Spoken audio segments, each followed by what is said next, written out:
onda, Psicotribu? Un día más aquí con nosotros en Psicultiva. ¿Qué tenemos el día de hoy, Dani? Pues hoy vamos a tocar un tema muy relevante, consideramos nosotros dentro de la sociedad, que es la violencia. Y bueno, vamos a explicar un poco cómo o qué es la violencia, un poco en general, ¿no? Sí, así es. ¿Por qué nos surge hablar de este tema? Porque actualmente las estadísticas sobre delitos que tienen que ver con agresiones tanto físicas como de otros tipos han sido muy constantes y es por eso que hay una preocupación bastante grande en la comunidad porque no se ha sabido tratar la violencia desde diferentes enfoques o aspectos en la sociedad. Por eso es importante mencionarlo. Pero, ¿qué es la violencia, Dani? Bueno, de acuerdo a algunas definiciones de la Organización Mundial de la Salud, pues nos dice que es el uso de la fuerza o el poder físico de un hecho que cause daño o que tenga muchas posibilidades de causar un daño, ¿no? En esto puede causar una lesión, una muerte, un trastorno del desarrollo o alguna privación o daño psicológico, dependiendo del tipo de violencia que se genere, ¿no? O que se ejerza en este caso. Así es, y también tiene que ver con los recursos o con las circunstancias en las que se dé una situación, ya sea de una agresión, que en un momento vamos a hacer la distinción de lo que es una agresión y qué sería ejercer violencia como tal. Pero para ello hay que hablar de los tipos de violencia o la clasificación de la violencia. ¿Tú cómo se lo podrías describir a nuestra audiencia para que lo puedan comprender de una manera más fácil? Bueno, igual la forma en que una persona puede sufrir violencia se clasifica de ciertas maneras, ¿no? En este caso mucha gente no lo sabe, pero la violencia también se puede ejercer contra uno mismo, ¿no? O sea, que yo me autolesione, me cause daño o me corte con, no sé, con un cúter, un cuchillo o alguna situación así. Al igual, pues el suicidio pues es una causa se toma como la mayor causa de violencia hacia uno mismo. Y pues también tenemos lo que es yo, en un ejemplo, que yo ejerciera violencia hacia otras personas en este caso, ¿no? O que tú ejercieras violencia, ¿no? Hacia otra persona.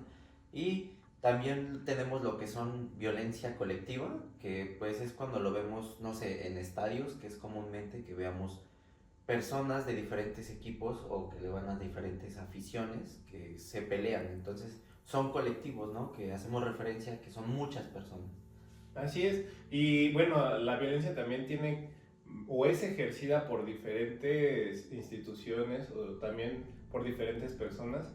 Tenemos una de la que casi no se habla, pero que es de la violencia que ejerce el mismo gobierno hacia la sociedad. Y no hablo del gobierno de México en específico, sino en general los gobiernos en circunstancias o situaciones ejercen violencia hacia la sociedad, generando normas o leyes que no benefician al ciudadano y que de alguna forma generan un beneficio para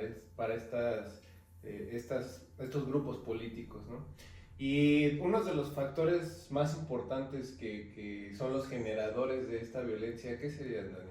Bueno, pues este es hay que verlo así, es multifactorial, ¿no? No hay un solo factor que pueda detonar la violencia, sino que también puede estar asociado con algún bajo ingreso económico, baja tolerancia a la frustración, no sé, poca tolerancia, que la persona no sepa expresar sus emociones de forma correcta.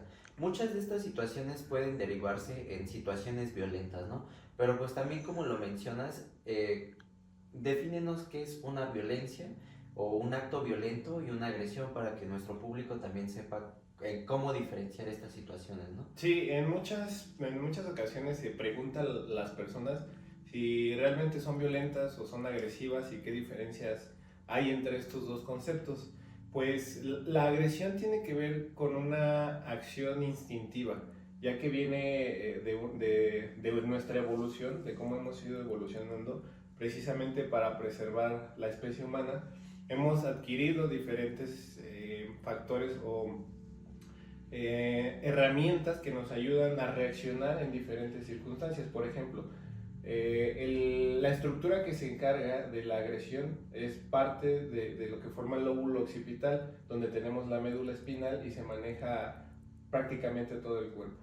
Entonces, una vez que el área occipital del cerebro recibe un estímulo o la señal adecuada, ya sea para huir, para defenderse o para paralizarse, nosotros es como vamos a actuar. Ese es parte del instinto que tenemos. Obviamente se puede ver reflejado en la sociedad cuando una persona nos agrede o genera un acto de violencia con nosotros y respondemos de forma agresiva. También es normal, porque a nadie nos gusta que nos hagan daño, ni se metan con nosotros, con nuestra privacidad, con nuestra integridad en general. Entonces la forma de reaccionar es una forma agresiva.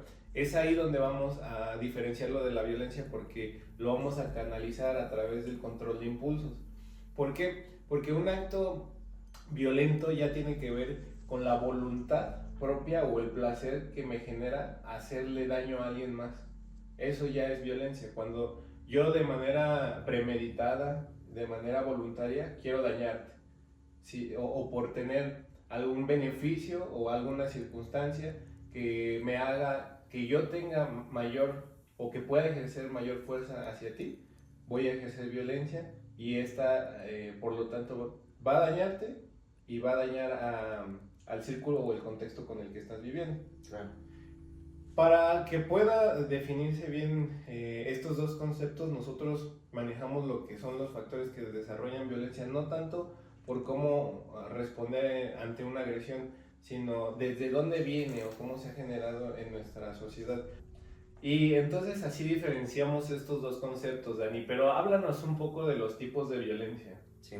Bueno, de los tipos de violencia, al igual se encuentran clasificados de alguna manera por la Organización Mundial de la Salud, y nos dice que son, en primer lugar tenemos lo que es la violencia física, que es cuando se pueden ocupar diferentes formas, que pueden ser golpes, empujones, rasguños, jalones de cabello en este caso, pellizcos, y pues podemos ocupar objetos contundentes, que puede ser, no sé, algún martillo, también algún objeto punzocortante, que puede ser un cuchillo, una navaja o alguna situación así, y armas de fuego, que en este pues pueden ser pues pistolas, ¿no? En su mayoría.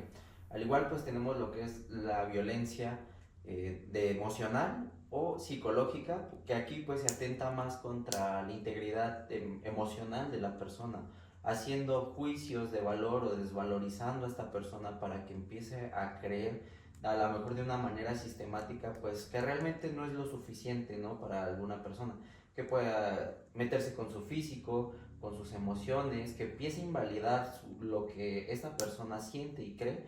Y también tenemos lo que es la violencia económica o patrimonial, que en este caso una persona que está al tanto o que es responsable económicamente o monetariamente sobre alguna persona, pues ejerce, ¿no? Cómo se puede relacionar o qué son las cosas que puede hacer. En este caso, pues si yo no quiero que salga, pues a lo mejor yo no le doy dinero, ¿no? Esa es una cuestión que se ve mucho en las parejas, porque pues tenemos un modelo como muy tradicional en donde el hombre es el proveedor y es donde se ejerce más esta violencia en casa.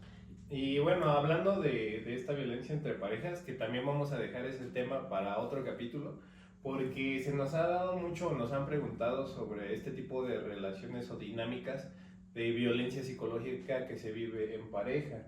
Como mucha gente lo toma de manera coloquial, hablando de relaciones con personas que padecen rasgos narcisistas o que padecen algún rasgo que genera o que ejerce violencia psicológica y emocional hacia su pareja o hacia la persona que cree que es su pareja. Pero este tema lo vamos a dejar para otro momento, es un tema interesante. Y así como habla sobre estos tipos de violencia y cómo también se puede manipular a través del dinero, también se puede generar un tipo de violencia o dolor psicológico y emocional a través de lo que es el condicionamiento o el daño hacia los hijos de una mujer, ¿no? ¿Cómo podrías explicar este tipo de violencia y por qué se da? Bueno, esta situación se da muchas veces porque existe un conflicto, como bien lo mencionas, entre las parejas, ¿no? Y lo que trata de hacer, ya sea el hombre o la mujer, es poner en contra de su pareja, indistintivamente que sea, a los hijos en contra para generar algún tipo de dolor a través de la manipulación de los hijos.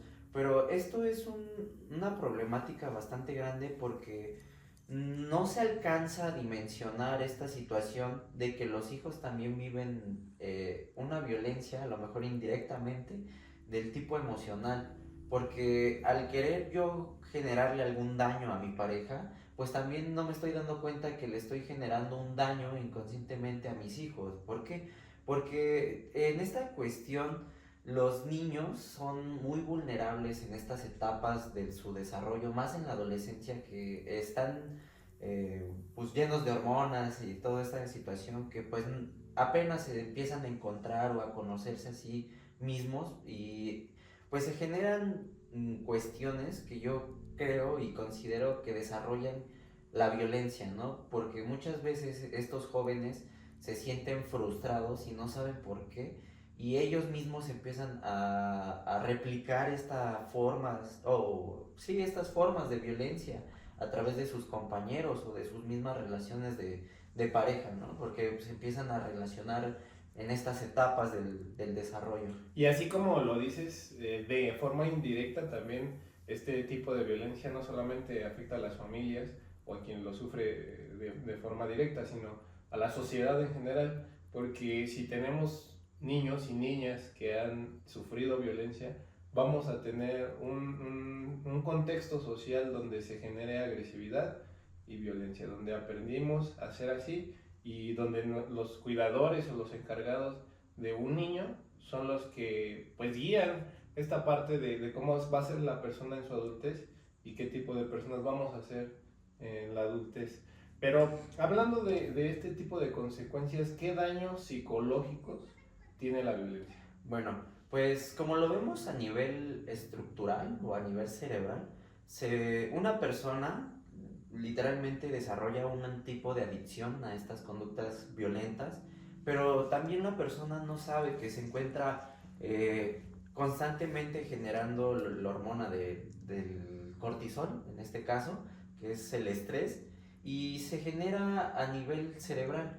Y nos dice que este estrés constante o este encortisolamiento de la persona pues le genera daños como úlceras, que se le conoce cerebro de queso gruyere, y empieza a tener daños a nivel estructural, no solamente en alguna parte en específico, ¿no? Pero en donde más se ha visto el déficit es en el lóbulo prefrontal, que pues todos lo tenemos aquí enfrente, que es nuestra zona más desarrollada, lo que nos hace tomar decisiones, pensar de mejor manera, el control de impulsos, todas estas cuestiones que tienen que ver más con el autodominio de nuestra conducta, pues también se empiezan a tener un déficit, porque como bien lo mencionan, se genera la indefensión aprendida, que es donde se desarrollan tres déficits muy importantes, ¿no? Que es a nivel cognitivo, que es cuando una persona pierde la capacidad de poder tomar decisiones de manera más precisas, más certeras de lo que debe de hacer. Y esto es muy importante porque también muchas veces no nos podemos a pensar que esto nos genera un déficit también a nuestro nivel de inteligencia, ¿no? Nuestro nivel de inteligencia pues tiene que ver con esto de las tareas más complejas, no solamente de hacer sumas, de hacer restas, sino que pues decisiones para la vida, ¿no?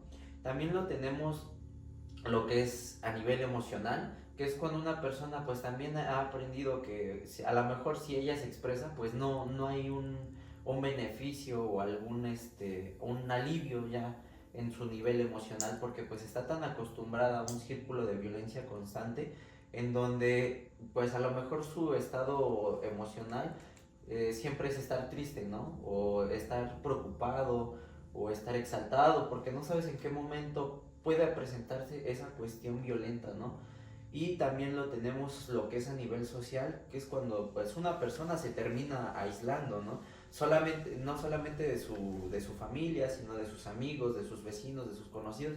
Y esto es un problema muy grande porque pues la persona se queda sin su red de apoyo, que es nuestra primera forma de solucionar muchas veces nuestros problemas, ¿no? Porque pues también somos seres que necesitamos apoyo de otras personas, no solamente de nuestra familia, sino muchas veces lo buscamos en amigos.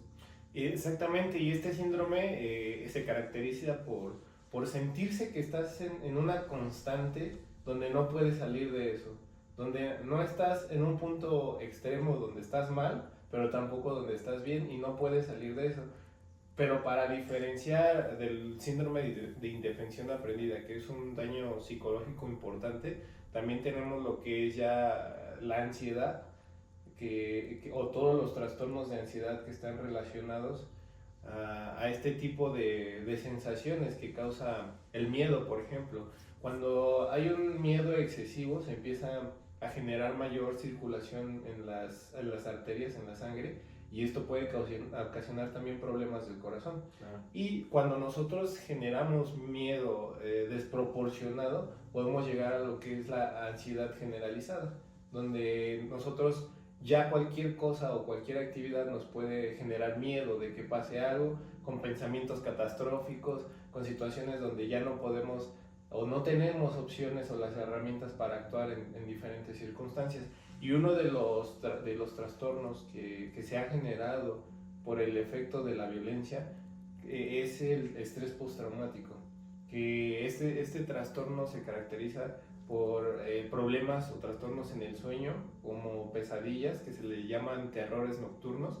Muchas veces las personas que han sido víctimas de violencia extrema o en casos muy severos, tienen estas pesadillas y tienen problemas con el sueño, no logran conciliarlo, y el sueño es un factor muy importante para el desarrollo humano. Es por eso que empieza a afectar en todas las áreas de nuestra vida, ¿no? Uno de los más caracterizados. También tenemos lo que son los ataques de pánico, que son esta sensación de que nos va a dar un infarto, de que todo está mal, que se siente a nivel físico y a nivel psicológico.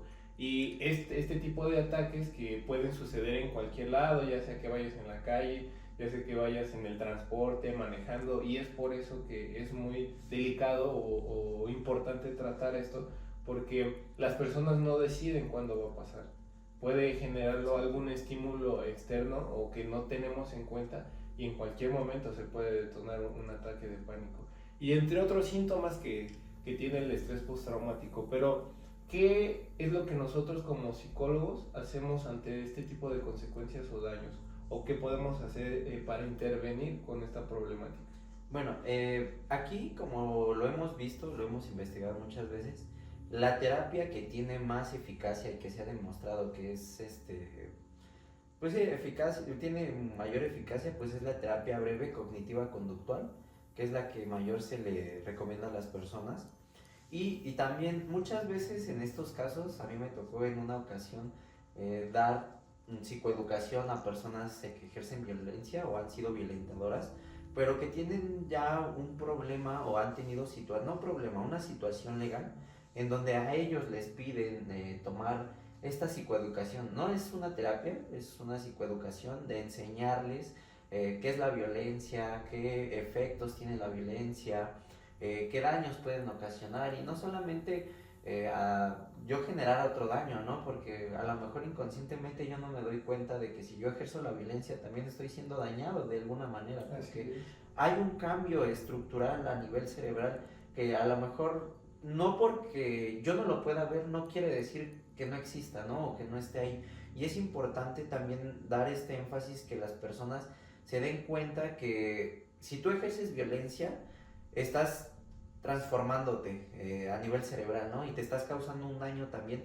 porque tú al generar violencia, pues te vuelves una persona que le falta empatía. Y cuando tú transgredes esta barrera de que ya no generas algún tipo de empatía, pues puedes llegar a matar a alguna persona, ¿no? Y ese es un acto sumamente violento que se considera el mayor acto de violencia, quitarle la vida a otra persona. Así es. Y bueno, como lo dice Dani, no solamente el tratamiento puede ser para personas víctimas de violencia, sino también para personas violentadoras de diferentes tipos de violencia que han ejercido.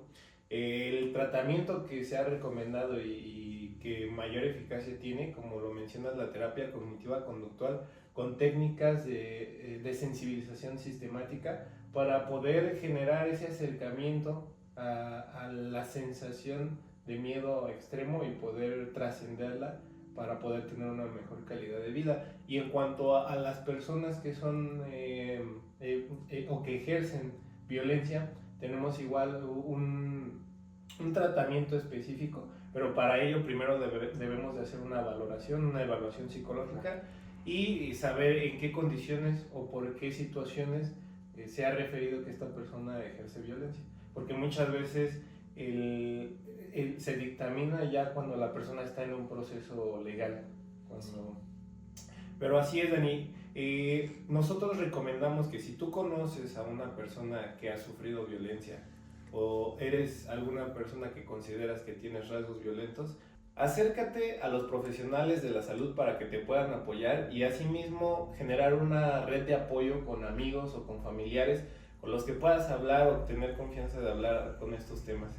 Y te dejamos aquí en la pantalla algunos números de atención psicológica donde puedes generar una cita o una asesoría. Por favor, apóyanos con un comentario, déjanos recomendaciones o lo que tú opinas sobre este tema, danos like y activa la campanita para que te lleguen las notificaciones más actuales. Con esto nos despedimos, Dani. Claro que sí, Manu. Les agradecemos mucho a toda la Psicotribu y nos vemos en otro capítulo. Hasta la próxima, Hasta la Psicotribu. próxima.